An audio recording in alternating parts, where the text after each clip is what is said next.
Hey, I'm Cornelis. Welcome to Your Band is a Business. Today I'm going to read through and react to an interview that I found with the leader of a band that used to be signed but that is now fully independent. So it's going to give some insight into what it's like to run a band as a business. Now, a little bit of background. The band is called Los Campesinos, I think that's how you say it. And they are an indie rock band from Wales, and they got started in the mid 2000s, and they've recently had a resurgence. They have grown their audience amongst new people, and they have self-funded and self-recorded and produced a new album, which apparently is their highest charting ever. So it's fully DIY through their own label, and in terms of chart success, it's their best ever release. So it's really interesting, and yeah, I will read through just a section of this whole interview. I will link to the interview below so you can read the whole thing if you want, but I'm just going to focus on the business questions, as it were. So the question here that the interviewer asks is, since you're now playing to bigger crowds and reaching new chart highs with your most DIY project to date, do you feel like you ever needed the backing of a label and management, or did having that initial backing make these successes possible? Right, so they were signed and now they are fully independent. So Gareth, who is the singer and the leader of the band, as it were, he says, "We are very aware that we had an incredibly privileged first 8 years as a band, and we would not be where we are now without that. We had literally hundreds of thousands of dollars of tour support over the first several years. We did a Budweiser advert. We were on late night TV. So I'm not saying that a new band that's cut their first EP should disregard working with a label. There are so many great independent labels. We are more of a model for a late period band. A lot of bands, well, let me just stop there. I still think there's things to learn from this band, and if you are like me, independent from the start, and you don't necessarily have the aspiration or the immediate aspiration to get signed, I still think there's things to learn from them. But anyway, we're more of a model for a late period band. A lot of bands get stuck in a certain way of thinking and they keep doing it to diminishing returns. And it's not like it was 15 years ago when there was money in the music industry for independent bands. I look at bands that are our age that have maybe released 3 or 4 records on a significant label, and they'll continue to do the same. But do they need to? Is it the best way? A lot of it is probably an ego thing. Working with a record label feels like the proper way to do it. It gives you constant reassurance and a safety net. But if you put the effort into really connecting with people that like your band, which maybe requires a band to let their guard down a bit, it's much more rewarding. When we stopped working with management and a label, I initially missed when they would pat us on the back when we came off stage after big gigs and say, that was an amazing show. But we don't need that now because we get that love from the audience throughout the whole show. And that is worth 10 times more. That relationship we've created is our safety net now. We've not taken any outside money from a label or anything for almost 10 years. Some bands that are even more successful than us have recently got in touch to be like, how do you do it? They're surprised that there's not as much to it as management would lead you to believe. So even though Gareth says, well, yeah, we used to be signed and what we are doing now is maybe not relevant to new bands, from the answer, to me, that sounds, well, it is relevant to new bands, because new artists, new bands that are at the start of their career, they can connect with an audience. They don't need somebody to pat them on the back and say you're doing really well. I mean, I understand it takes a lot of motivation and self-belief to keep going, but that's something that we can learn, right? And so from this description, it doesn't make me think, wait, oh, this is something, we should all aspire to sign to a label first and leave this DIY approach to later. No, it makes me think, why not be DIY from the start? Again, I understand if you want to get signed to a label. Maybe if a label got in touch with me and had a really good offer, I would consider it. I'm not dismissing it outright. All I'm saying is like, hey, why not have that DIY spirit right from the start? I mean, that's the whole point of this channel, where I'm doing it myself. Anyway, let's continue with the practicalities. So the next question is, how would you compare your finances as a band now versus when you were starting out? So he says, the first 5 years we were a full-time band, and we were each paid £750 a month to be in the band. So what is that, $1,000 maybe a month? So I assume that they were paid that as an advance by the label. So £1,000, £750 a month, $1,000. Even in the 2000s, that's not a lot of money. You can maybe pay rent with that, depending on where you live. So yeah, that's the reality of being assigned a band to a label. I don't know if they were on a major or an indie label, but still.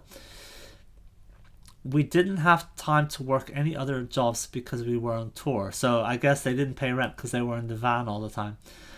And there were way more people taking a piece of the pie. I remember talking to managers early on, and they were like, it's a 20% commission. We're like, but we're a 7-piece band, so that means your 20% would leave us with about 11% each. It doesn't seem right. And they're like, sorry, that's how it is. So yeah, 20%, right? That's what they take out of all the money that you bring in as a business. Now,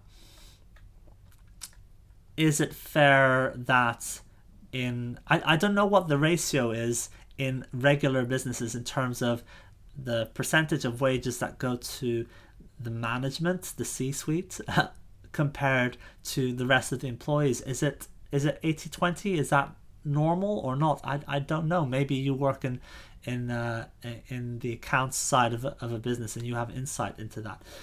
But anyway, so yeah, 20%.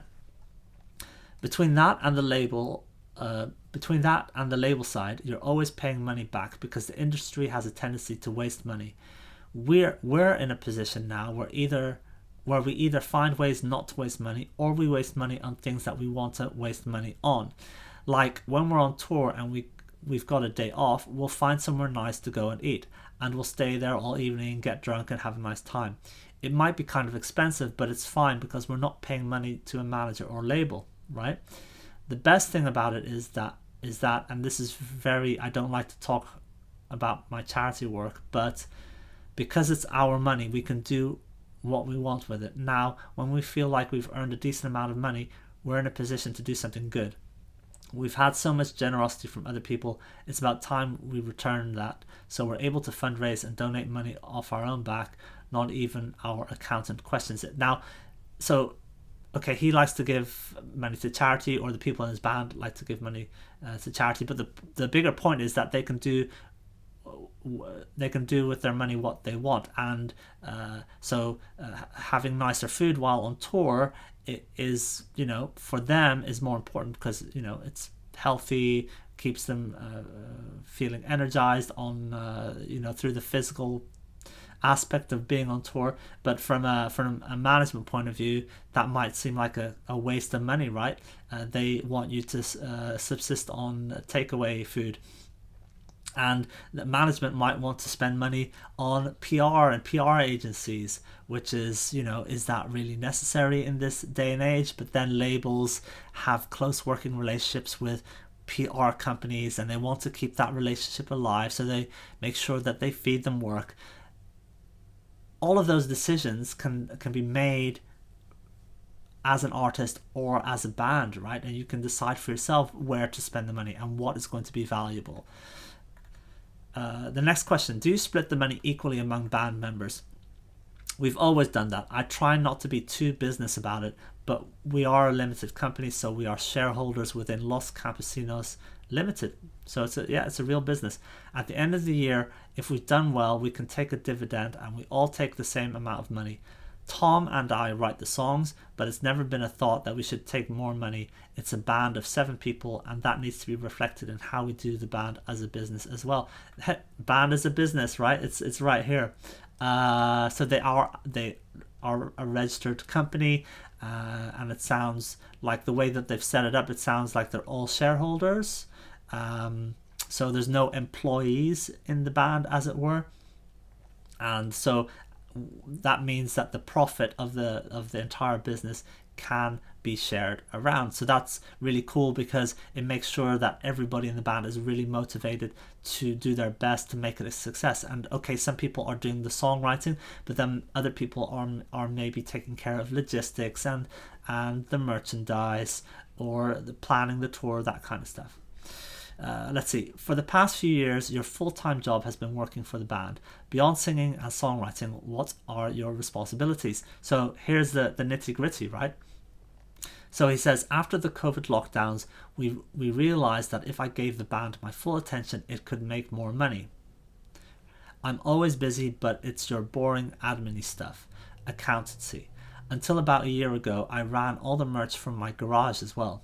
It's my day job at the moment, whereas everybody else in the band does other things while also doing really good things within the band. Okay, so it sounds like Gareth, he writes the songs, he's kind of the leader of the band as well, and he's doing the accountant, the money, he's making sure that the expenses and the bills are paid, and he's looking after the money that comes in, and yeah, the merchandise apparently he was doing. So he says it sounds like other people in the band are shareholders in the band, but they might have jobs or other businesses that they're running, because it says here everybody else in the band does other things while also doing really good things within the band. So I'm sure, because they are shareholders in the business, right, I'm sure they're contributing in lots of different ways, but in order to pay their bills, they have other jobs or other things that they're doing.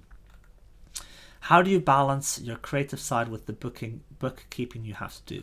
For a lot of people, it wouldn't be particularly fruitful for them to be trying to write a song and then also have to respond to all these emails about licensing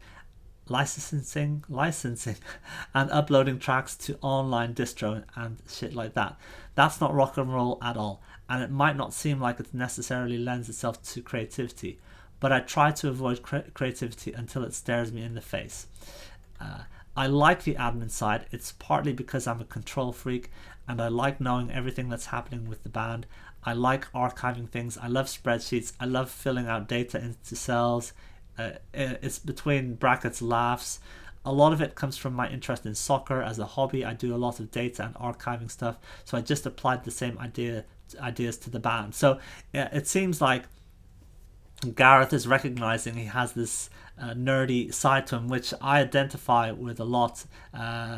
So he's into data, and so he can turn that weird interest to use within the band. And I think, you know, the takeaway from that is that maybe somebody if you're an artist yourself, maybe you have that, or maybe somebody in your band has that in them, where they are interested in some aspect of the business as a whole. Maybe somebody's really into graphic design, so they can do the flyers and the posters and the artwork for the music. Maybe somebody's a bit of a nerd and they can look after the money side of things. So within your team, whether you're a solo artist or a band, there will be skills and interests that are applicable to the bigger project. So it's it's good to like figure out who will have certain interests or skills or talents that can be used within the bigger project. Let's see. As far as doing almost everything by yourself, have you come across anything where you're like, oh shit, this is actually harder than I thought? Yeah, a lot of it is the boring back-end stuff, like making sure all the relevant royalties are being paid in the right way. And obviously there's cash flow. For a US tour, for example, all your costs are for before you go out on tour, and you don't get the fees for the shows or the merch until after. So yeah, you have to invest money to go out on tour, and then on the tour you start bringing in the money for the ticket sales and selling merchandise. So let's see, I've got my budgeting spreadsheet here for the last US tour. The money that we spent on the bus was $60,000, and that's because we've got 2 kids on tour with us now. So Some of them have families now.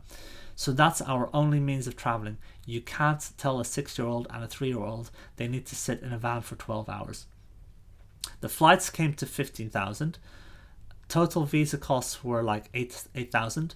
There's a band member insurance and gear insurance, crew wages, so they have a crew, ground transportation, shipping the gear back after the end of the tour, hotels along the way. Our outgoings total around $132,000. So this is not a small band, right? They have a couple of 100,000 listeners on Spotify. I think that's right.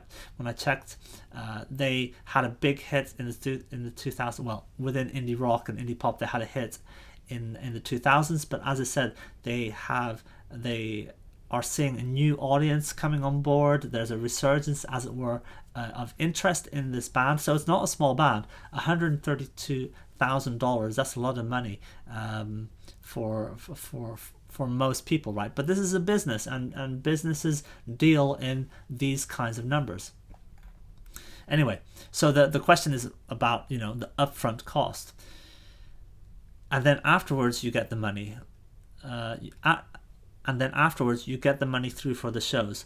We're really lucky that all but one of the shows was sold out. The fees were great. We played good rooms. Our ticket prices were like $30, which I think is reasonable. We also do low income tickets. We made good money from it. Our show fees after a 10% booking agent commission totaled $127,729. And our merch profit came out around $45,000. We do very, very well on merch, right? This is what the consistent thing that I keep seeing, hearing, reading, is that it's all about the merchandise. Back in the day, you did a tour in order to promote the music so that people would buy the records or the CDs, and that's where you made money. And obviously you made money from tickets as well and from merchandise, but most of the profit came from selling the music. Now the music is a way to promote the tour, and the tours might not even make that money. It looks like they're just about breaking even in terms of the cost and the income for the tour, but then the profit that is made comes from the merchandise. So that is something to keep in mind. Whatever level you are at, you should have merchandise available for sale. I don't think I've made any videos about how to set up a store on Shopify, so I will do that. I'll make a video about using Printful, which is what I use, and Shopify, so that you can start selling t-shirts and hoodies and mugs and stuff like that. Anyway, so we do very, very well on merch, but most of that income didn't come through until after the tour, once all the tax stuff was sorted. So it's that point where you're like, shit, we'll be fine in 3 weeks, but right now, what the F is going on? That's why you couldn't do what we're doing on our scale as a brand new band. Oh, let's discuss that in a moment. Because you need a good start point, which is what we gave ourselves over the past few years. A big part of it was that we hadn't done that much of a band for 7 years, but during that time there were some reissues, some big gigs in London, and we sold a lot of t-shirts. Then we were in a situation where we could afford to record an album and do a US tour, and so the rest of then it kind of goes into ticket prices and how they're trying to keep things affordable. I think that's kind of it's perhaps relevant to our discussion in that they see value in having as many people come to the show as possible, rather than going the big superstar pop route where you're trying to make as much money from ticket sales as possible. They want more people to come to their shows, because that way they can build a strong connection with fans, right? And people that are real bigger fans of you as an artist are more likely to spend more money on merchandise later down the line. In fact, he says it here. But also, if that helped an LC fan who was short on cash to afford the show, when that same fan is doing better and they come back to see us in a couple of years, they'll drop $50 on merch because they're so happy to be there. So yeah, I mean, that's it's something to think about in terms of ticket pricing. Get more people to your show, build get real fans, build that strong connection, and that is an investment that you make up front. So later down the line, they might spend more money on merchandise. But yeah, then the interview goes into some other topics. But so I just want to finish up this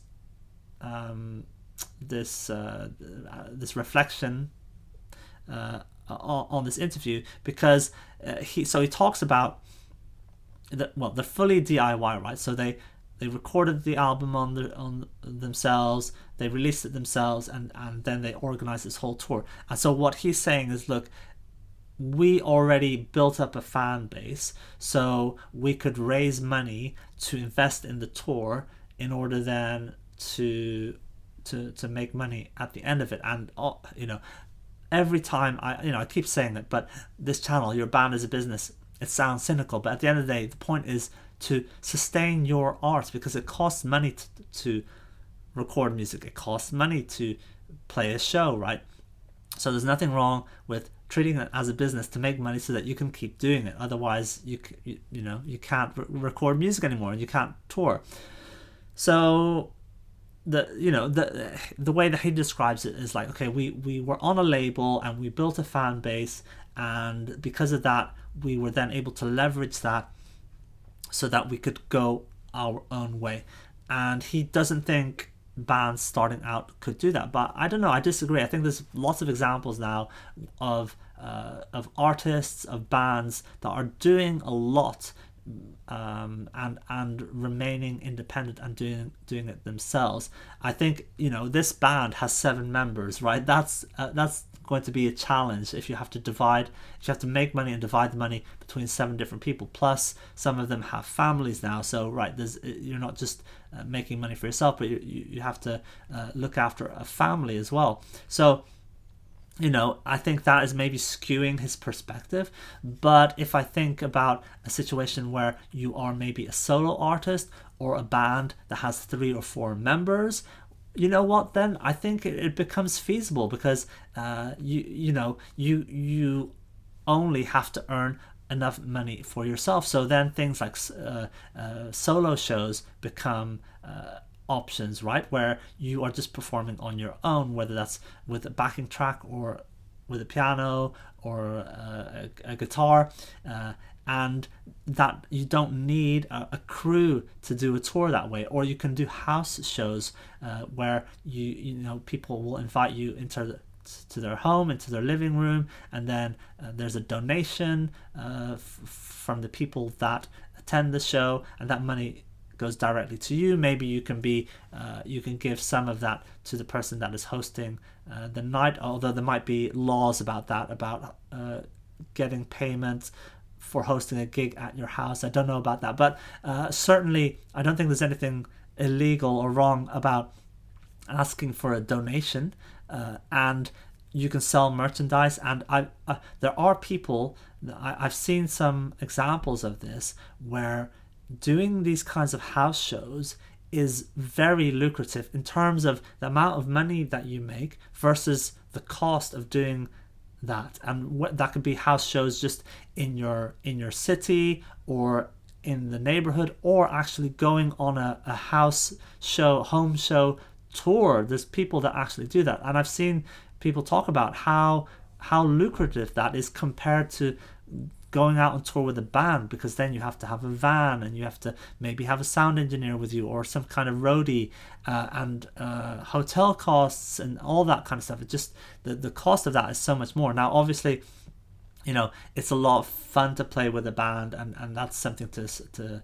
that you might want to aspire to, but I'm just trying to open your mind to different ways of doing things. And like this guy is saying, I don't think a new band could do it. Right, okay, if you've got 7 people in your band, but what if it's only 3 or 4, and that in that band everyone is doing something different, right? So one person is planning the tour or the logistics, and one person looks after the website, and another person is the graphic designer and looks after the merchandise. And then it becomes this little business that can be self-sustaining, or perhaps even getting a profit. And that's what I aspire to. you know, maybe if a label came and said, hey, you're the best thing ever, Cornelis, we want to sign you, and I can negotiate a deal that I think is going to be favorable for me, because, you know, nowadays it's 360-degree deals, so that means they take money from your merch and your ticket sales and from everything, and they want to control you. But maybe, you know, if a label came with me and I felt like the trade-off between what they want out of it and what I get out of it is fair, you know, maybe that would be tempting for me, and I would think about that. But until then, I'm going to do it the DIY way. So I have my own website, I have my own merch store, I have my own email list, I'm paying for my own recordings, and I'm releasing them myself, and I'm putting on my own gigs. And yeah, it's a lot of work. I'm doing it all myself, you know, and I'm bringing in people to, so that the person that records and mixes and masters my music, so I pay him obviously, and I pay the people that do the artwork for my music, and I bring in musicians for performing gigs. So that's the help that I'm getting, but I'm organizing it all myself. I'm a one-person operation right now. It's a lot of work. You know, it would be great if other people, if there were other people in a band with me, but that's not how it's been shaking out for me, and that's fine. I'm taking on responsibility for myself, and I'm gonna do as much as I can myself. And it's hard, you know, and I'm sure you guys out there can identify with that. But at the same time, it is exciting that we have so many tools available to us. You know, Gareth talks about, oh, I run the merch out of my garage. And I imagine that when you're at that level of being a band, then it is cost efficient to buy t-shirts in bulk, for example, in a whole range of sizes, and then put them in the back of the van and on tour to sell them. That's probably the best way to do it in terms of minimizing the cost of production and getting the most profit. But when you are at the level that I am at, then that would be crazy. If I ordered a whole bunch of t-shirts and hoodies and then tried to sell them, that, you know, if I don't sell them, then I've lost a bunch of money. So for me, I use print-on-demand services. Like I said earlier, I use Shopify and Printful, and I'll make a video about how I've set that up. But that means that I don't have a huge upfront investment. Yes, there's like a monthly fee to use Shopify, but it's very small, right, comparative to spending thousands on a bulk order of t-shirts. So that means that the t-shirts and the hoodies only get printed when somebody orders that one, right? So it's print on demand. So there's tools and services like that are now available for independent artists and independent bands, so that they can build up this infrastructure around themselves for relatively little money and relatively little time investment. It does take time, it does take a little bit of money sometimes, but you can do it on your own. I'm doing it on my own, and if you're in a band with 3 or 4 people, then you know you should be able to do that. And which is why I'm always surprised when I go on Spotify and I see bands that have hundreds of thousands of listeners, and yet there's almost no merch for sale. I remember covering a couple of bands in a previous video that were independent, hundreds of thousands of monthly listeners on Spotify, and there's no merchandise for sale. I'm like, guys, what are you doing? Come on. So anyway, this is some great insight into the practicalities of running a band as a business. It's a fully independent business. This is a band that was signed. They had a hit back in the day in the 2000s, and they've seen a resurgence, and they are now doing it all themselves. And it's work, it's a job, and not, you know, some of the other people in the band do have a real day job, but it sounds like they're still contributing in other ways, and it looks like they're making it work, right? Apparently their latest album was the highest charting ever of all their releases, so that is a great success. And now they're not paying 20% to a manager. Now they're probably paying money to people like roadies or sound engineers to bring along on the tour maybe, or they're paying graphic designers or people, videographers, that kind of stuff. So obviously there's going to be money invested and spent within the business, but it's not that 20% that is going to the management, and they're not paying back in advance. You know how it is in the music industry, they give you a big advance of money, which is just a loan, and then you have to pay back the loan, and only once you've paid back the loan do you earn money for yourself, which is why you hear these stories of bands that you love, you know, that you thought were doing really well, and it turns out that they didn't make any money for themselves, and they're quite, not living a great lifestyle because all the money went to the record label. So we hear those stories, right? So maybe this is the future. I think it's the future, or the present, even, as you can tell. So yeah, some inspiration to be taken from this band Los Campesinos, and some inspiration for ourselves as independent musicians and independent artists. Okay, let me know what you think of what you've heard. Does this inspire you at all to keep at it as an independent musician? What kind of things, what are your takeaways? Let me know in the comments, and let me know what's going on with your music. Are you releasing new music? How are you promoting it? How's it going? What are you doing? Because I'm not a guru. I'm just learning. I'm trying things out myself, and I'm really interested to hear what other people are doing. Let's all learn from each other and build each other up. Okay, that's it. I'll speak to you guys next time.